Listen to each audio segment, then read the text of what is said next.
Welcome back dear student. आज हम पुनः एक बार भारत की अंतर्राष्ट्रीय राजनीति और हमारे पड़ोसी देशों के साथ संबंध, इसके बारे में दूसरी कक्षा है। इसके पहले एक कक्षा जिसमें हमने रूस और चाइना के साथ भारत के क्या संबंध हैं, क्या विवाद हैं, उनके बारे में चर्चा की थी।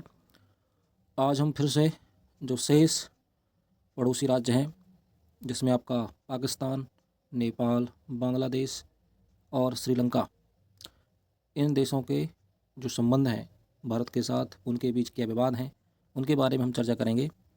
तो जो छात्र हैं वो वीडियो सेशन को लाइक कर दें, और जिनने अभी इस चैनल को सब्सक्राइब नहीं किया है तो सब्सक्राइब कर दें और हमारे साथ जुड़े रहें। आपके लिए ये क्लास बहुत महत्वपूर्ण है, क्योंकि पिछले वर्ष भी नेपाल के साथ और पाकिस्तान के संबंध पूछे गए थे, और अभी रूस और चाइना के साथ संबंध पूछे गए थे। तो ऐसे क्वेश्चन महत्वपूर्ण होते हैं, यानी ये बताता है कि एक क्वेश्चन जरूर आएगा जो पड़ोसी देशों के साथ पूछा जाएगा। तो जैसा कि हम मानचित्र में देख पा रहे हैं कि कौन से देश की स्थिति कहाँ पर है। ये पाकिस्तान का जो ग्रीन फ्लैग है, इसके अलावा जो ये रेड और स्टार है, ये चाइना का क्षेत्र है। और हम इसमें देख पा रहे हैं कि पाकिस्तान की बॉर्डर हमारे जम्मू कश्मीर क्षेत्र से लेकर पंजाब, राजस्थान, गुजरात से होकर लगती है।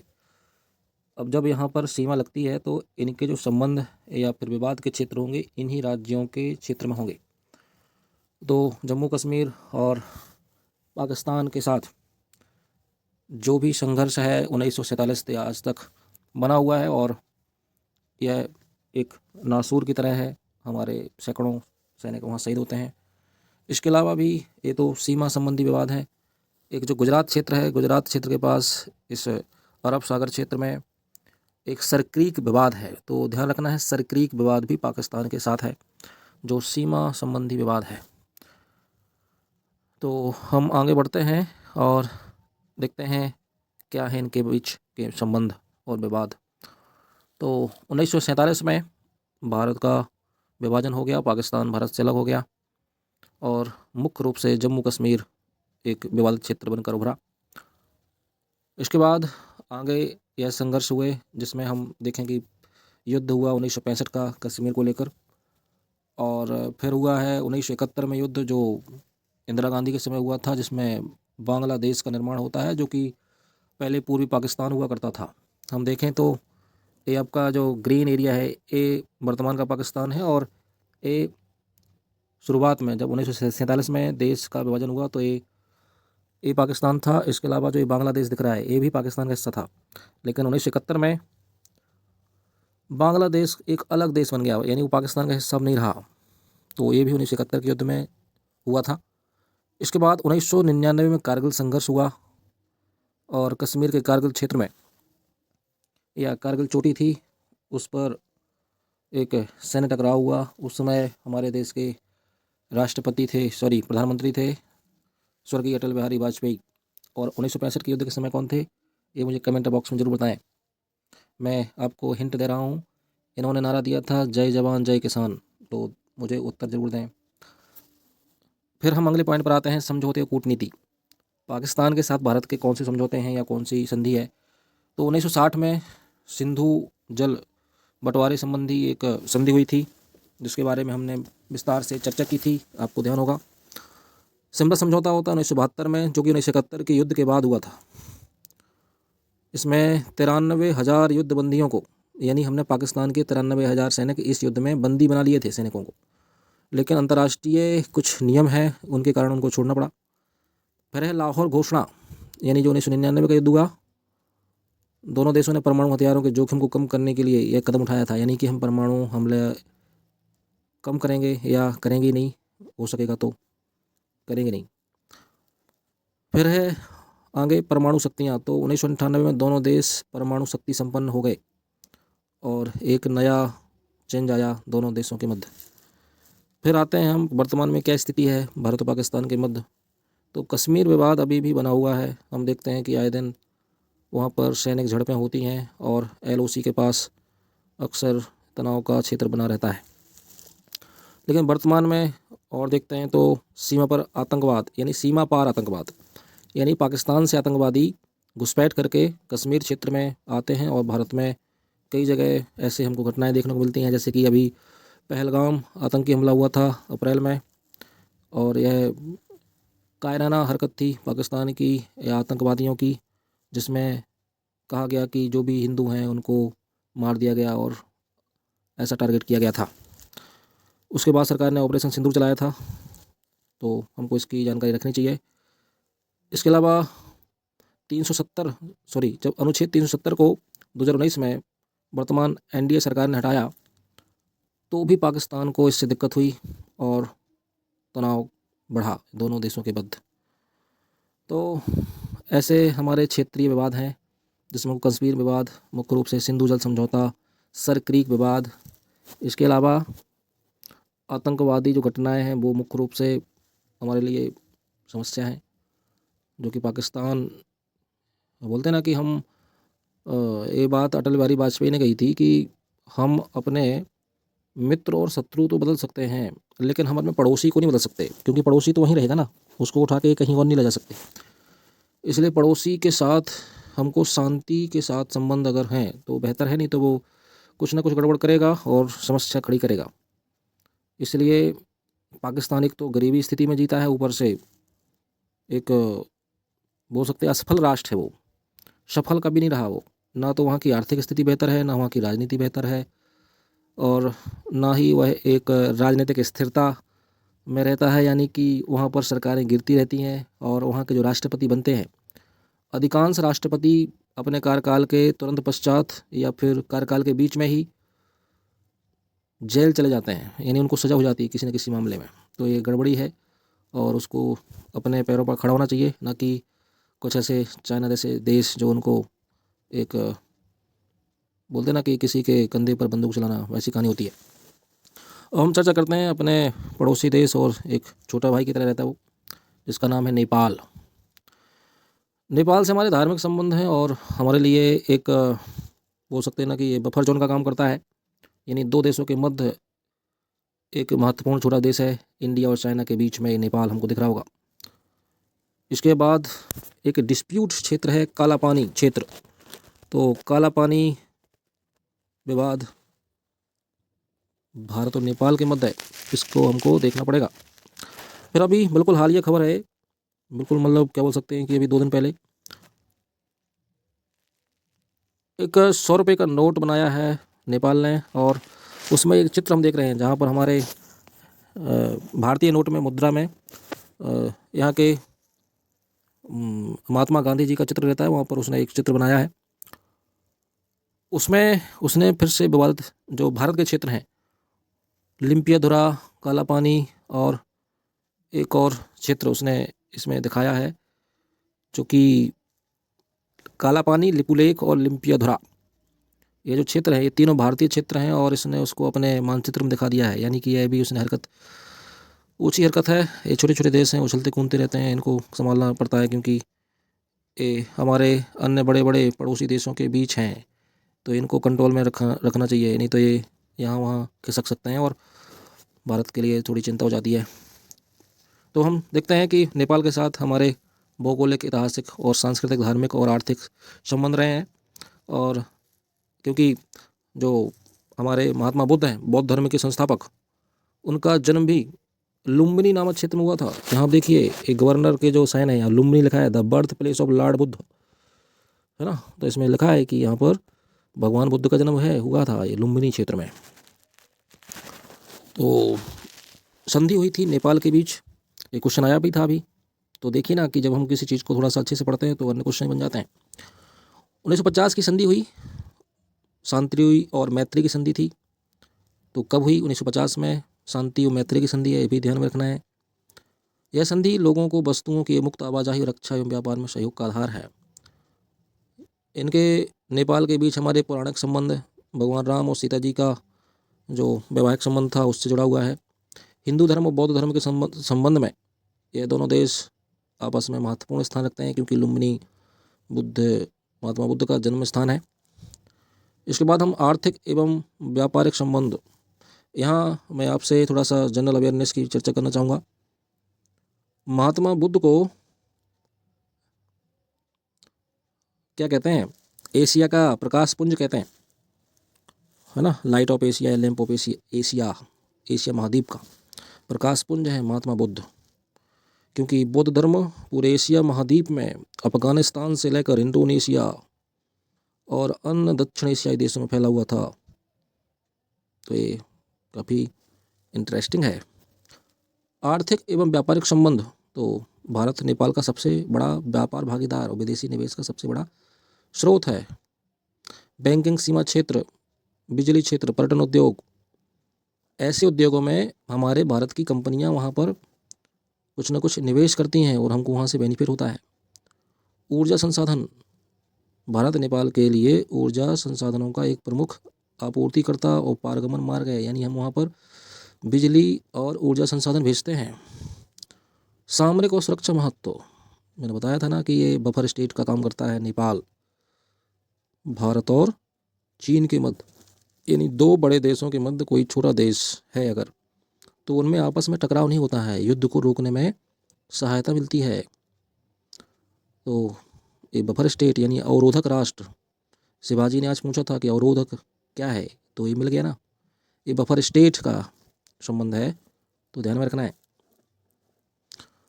फिर है रक्षा सहयोग, यानी भारत नेपाल सेना को कुछ प्रशिक्षण भी देता है, यानी जो शस्त्र हैं उनको प्रशिक्षण भी प्रदान करता है। इसके अलावा नेपाल के बीच और भारत और नेपाल के बीच सूर्यकिरण सैन्य अभ्यास होता है। तो यह भी महत्वपूर्ण है कि नेपाल और भारत के बीच कौन सा सैन्य अभ्यास होता है, तो सूर्यकिरण। फिर जिसके बारे में हमने चर्चा की है अभी, मुख्य चुनौतियाँ क्या हैं भैया, तो सुस्ता और काला पानी। काला पानी इसमें लिम्पियाधुरा लिपुलेख भी शामिल है, तो ये नाम जरूर ध्यान में रखें, और अगर प्रश्न आता है तो ये उसमें हेडिंग बना के या फिर अंडरलाइन करके इनको जरूर दिखाना है। इसके अलावा विश्वासघाटा, यानी विभिन्न भारतीय परियोजनाओं के कार्यान्वयन में देरी के कारण दोनों देशों के बीच विश्वासघाटा बढ़ा है। यदि हम कोई योजना वहाँ चालू करना चाहते हैं या हमने घोषणा कर दी है तो हमको अधिक देरी नहीं लगाना चाहिए, क्योंकि इससे विश्वास कम हो जाता है कि ये तो केवल वादे करते हैं, पूरे नहीं करते। इसलिए समय पर उन योजनाओं को पूरा करना चाहिए। फिर है आपकी नेपाल की संप्रभुता संबंधी चिंताएं। नेपाल छोटा देश है और भारत उसकी सहायता के लिए हमेशा तत्पर रहता है, और कई बार भारत उसके महत्वपूर्ण मुद्दों में सहयोग करता है, तो नेपाल को लगता है कि यह कहीं हमारे आंतरिक मामलों में हस्तक्षेप तो नहीं कर रहे हैं, इसलिए कई बार वो डरता रहता है। और 1950 की शांति मैत्री संधि पर आधारित हमारे कुछ संबंध हैं और वो बने रहने चाहिए। तो ये हो गया हमारा भारत और नेपाल के बीच संबंध। और 100 रुपये के नोट में देखो उसने 3 क्षेत्र दिखाए हैं, काला पानी, लिपुलेख और लिम्पियाधुरा। तो काला पानी हमारे उत्तराखंड के पिथौरागढ़ जिले में है, और लिपुलेख हमारे उत्तराखंड को तिब्बत से जोड़ता है। यह एक दर्रा है, दर्रा उसको बोलते हैं जो हिमालयी क्षेत्र में किसी भी एक देश से दूसरे देश को या एक क्षेत्र से दूसरे क्षेत्र को जोड़ने का काम करता है। लिम्पियाधुरा यह एक ग्लेशियर उत्तर पश्चिम में हिमनदी रिज है। तो आगे हम बढ़ते हैं और फिर चर्चा करते हैं हम भारत और श्रीलंका के बीच के संबंधों के बारे में। तो हम इसमें मानचित्र में देखें, अफगानिस्तान, पाकिस्तान, इंडिया, नेपाल, भूटान और बांग्लादेश, म्यांमार, ये नीले कलर का छोटा नारियल के जैसा हमको दिख रहा है श्रीलंका। तो क्या मैं आपसे पूछ सकता हूँ कि श्रीलंका का पुराना नाम क्या है? उम्मीद है आप जरूर बताएंगे। बच्चे आंसर नहीं देते, ऐसा मत किया कीजिए, मतलब कुछ तो प्रयास करना पड़ेगा, क्योंकि यह जो आपको बताया जा रहा है यह आपकी कक्षा के लिए तो महत्वपूर्ण है ही, आगे भी आपकी जानकारी में रहना चाहिए, क्योंकि आप इस भारत के भविष्य हैं। तो आगे हम बढ़ते हैं। भारत और श्रीलंका के बीच संबंध, जो कि यह भी संस्कृति, धार्मिक, भाषाई, भौगोलिक निकटता पर आधारित है, और दोनों हिंद महासागर में पड़ोसी देश है, ठीक है ना। तो ऐतिहासिक और सांस्कृतिक आधार क्या है? बौद्ध धर्म, जिसकी उत्पत्ति भारत में हुई, लेकिन श्रीलंका बौद्ध धर्म से बहुत ही करीबी से जुड़ा हुआ है। रामायण संबंध, रामायण में जो लंका दिखती है ना, या जिसके बारे में हम पढ़ते हैं, वही श्रीलंका आजकल हमारे संबंधों को महत्वपूर्ण बनाए हुए है। इसके बाद तमिल विरासत, जो कि हमारा तमिलनाडु क्षेत्र है, वहाँ पर तमिल समुदाय संस्कृति भाषा के रूप में तमिल समुदाय जो श्रीलंका का है उससे जुड़ा हुआ है। हमने पढ़ा था ना कि सिंगल और तमिल समस्या थी कहाँ पर, श्रीलंका में, और उस समस्या को सुलझाने के लिए, क्योंकि वहाँ लिट्टे एक उग्रवादी संगठन खड़ा हुआ था और ये तमिल समस्या इतनी बढ़ गई कि 1987 में राजीव गांधी को वहाँ शांति सेना भेजनी पड़ी और अंत में 1991 के चुनावी दौरे में पेरम्बदूर, जहाँ तक मैं याद कर पा रहा हूँ, पेरम्बदूर एक क्षेत्र था जहाँ पर मई 1991 में हमारे देश के प्रधानमंत्री राजीव गांधी जी की हत्या हो गई थी। तो ये काफ़ी गंभीर मुद्दा था, संवेदनशील भी है। तो कॉमनवेल्थ सदस्य दोनों देश राष्ट्रमंडल के सदस्य हैं। तो कॉमनवेल्थ शब्द शायद बच्चों ने पहली बार सुना होगा, इसके बारे में बता दूं। कॉमनवेल्थ एक ऐसा संगठन है जिसको राष्ट्रमंडल कहते हैं। इसमें जो सदस्य देश होते हैं वह कभी ब्रिटेन के उपनिवेश थे, यानी वहाँ पर ब्रिटेन कभी न कभी शासन कर रहा था।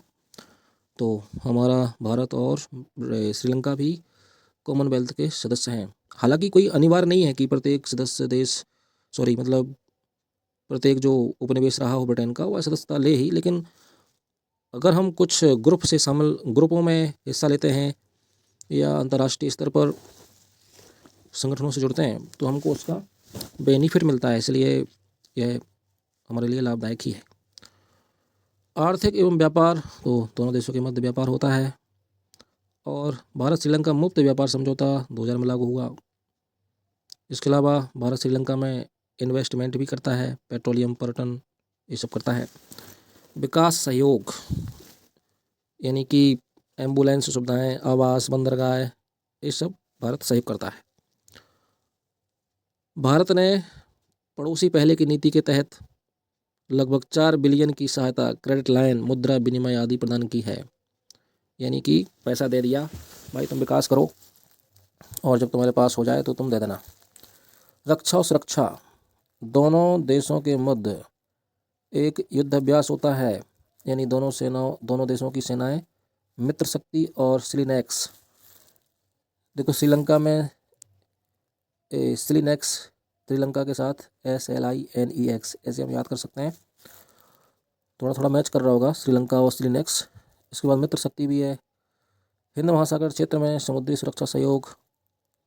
इसके अलावा कनेक्टिविटी, यानी UPI जो हम चलाते हैं ना, फ़ोन पे वगैरह करते हैं, इसको भी श्रीलंका ने अपना लिया है। भारतीय रुपये का वहाँ उपयोग हो जाता है, यानी हम भारतीय रुपये को वहाँ पर चला सकते हैं। फिर मछुआरा विवाद, पाक जल डमरू मध्य, ये जो हमने देखा था मैप नारियल जैसा, वो श्रीलंका, तो भारत के साथ पाक जल डमरू मध्य के बीच यह मिलते हैं और मन्नार की खाड़ी वहीं पर है। अंतर्राष्ट्रीय समुद्री सीमा रेखा का उल्लंघन कभी कभी होता रहता है दोनों देशों के मध्य, कभी यहाँ के मछुआरे वहाँ चले जाते हैं, कभी वहाँ के यहाँ जाते हैं, तो ये एक समस्या बनी रहती है। तो ये थोड़ा सा छोटे छोटे क्षेत्र हैं जिनमें तनाव बना रहता है। श्रीलंकाई तमिलों का मुद्दा, भारत श्रीलंका के 13वें संवैधानिक संशोधन को पूरी तरह से लागू करने पर जोर देता रहा है, जिसके तहत श्रीलंकाई तमिलों को अधिक शक्तियाँ हस्तांतरित की जानी है। चीन का प्रभाव, एक हम्बनटोटा बंदरगाह है जिसको चीन ने विकसित किया है और चीन ने अपना वहाँ बहुत ज़्यादा पैसा लगा दिया है, जिससे हम्बनटोटा बंदरगाह को विकास करके वहाँ पर अपनी कुछ सेना भी रख सकता है। तो भारत को उससे चिंता है, क्योंकि भारत के करीब आएगा चाइना, तो चाइना का स्वभाव है वह कोई अच्छा स्वभाव नहीं है, वो हमेशा विस्तारवादी नीति रखता है, इसलिए चिंता की बात है। फिर है हमारा इंडिया और बांग्लादेश के संबंध, तो हम देख रहे हैं ये रेड लाइन जो है भारत और बांग्लादेश की बॉर्डर है, यानी सबसे लंबी सीमा, ये क्वेश्चन आ भी सकता है, ध्यान में रखना। बांग्लादेश से भारत की सबसे लंबी सीमा लगती है, पश्चिम बंगाल के साथ, असम के साथ, त्रिपुरा के साथ, मिजोरम के साथ और मेघालय के साथ। तो 4096 किलोमीटर की सीमा लगती है, इसको ध्यान में रखना। तो हमने देखा है कि बांग्लादेश का निर्माण 1971 में हुआ। इसके अलावा रेल सड़क संबंधी जो आपस में दोनों देशों के मध्य सहयोग है, इसके अलावा जो बंदरगाह हैं उनका भी प्रोटोकॉल के तहत चटगांव और मोंगला बंदरगाहों के उपयोग की अनुमति मिली हुई है। इसके अलावा व्यापारिक भागीदार भी है। साफ्टा दक्षिण एशियाई मुक्त व्यापार क्षेत्र में आर्थिक व्यापार भी होता है। विकास सहायता भी भारत देता है, क्योंकि हमने पढ़ा था ना, एक्ट ईस्ट, लुक ईस्ट फिर एक्ट ईस्ट की नीति पड़ोसी पूर्व के देशों के साथ भारत उनकी सहयोग करता है और बिजली आपूर्ति भी करता है ऊर्जा सुरक्षा के मामले में देखें तो। इसके अलावा भारत बांग्लादेश मैत्री पाइपलाइन 346 किलोमीटर लंबी है, इसकी सुविधा प्रदान करता है। और दोनों देशों के मध्य दोनों देश की सेनाएं संप्रीति और बोंगो सागर, ये सब युद्धाभ्यास होते हैं। कभी कभी अवैध घुसपैठी बांग्लादेश से आते हैं, इससे समस्या खड़ी होती है और भारत उसका विरोध करता है। इसके अलावा है तिस्ता नदी, यह भी विवादित क्षेत्र है, यानी तिस्ता नदी का जल बंटवारा संबंधी दोनों देशों के मध्य तनाव ये पैदा करता है। 54 नदियों के जल बंटवारे संबंधी कुछ काम चल रहे हैं, यानी बॉर्डर पर बांग्लादेश और भारत के बॉर्डर पर 54 नदियाँ, इनके बीच कुछ काम चलते रहते हैं। वहाँ बीएसएफ काम करती है, अवैध प्रवास को रोकने की चिंता बनी रहती है। चीन भी वहाँ पर इन्वेस्टमेंट करता है, तो उससे हम उसका विरोध करते हैं। इसके अलावा कुछ घरेलू नीतियाँ जैसे कि नागरिकता संशोधन अधिनियम CAA और NRC, इसके संबंध में भी वह बांग्लादेश भारत विरोधी भावनाएं कुछ पैदा करता रहता है। और बांग्लादेश के साथ 2015 में ऐतिहासिक भूमि सीमा समझौता लैंड बाउंड्री एग्रीमेंट, ठीक है ना, ये हुआ था, जिससे हमारी कुछ बस्तियाँ वहाँ बांग्लादेश को चली गई और कुछ बांग्लादेश की हमारे भारत में आ गई है। तो ये रहा आज का वीडियो सेशन और हमको उम्मीद है कि आपको यह क्लास समझ में आई होगी। और यदि आपको एक बार में यह चीज़ें समझ में नहीं आती हैं तो आप उसको दोबारा भी देख सकते हैं। रिकॉर्डेड चीज़ें यही लाभदायक होती हैं। अभी आप देखें वो पेपर के पहले भी देख के जाएं, यानी पेपर हैं तो उसके पहले 1-2 दिन पहले यदि हम इसको देखना शुरू करें तो कुछ चीज़ें हमारे माइंड में रहेंगी और आगे भी कुछ और महत्वपूर्ण चीज़ों पर आपके साथ साझा किया जाएगा, जो कि पाठ्यक्रम में सहायता देगा। हमें उम्मीद है कि आपको समझ में आया होगा और जो प्रश्न पूछे गए थे उसे आप ज़रूर बताएंगे। और वीडियो लाइक, सब्सक्राइब और अपने दोस्तों के शेयर कर सकते हैं। धन्यवाद।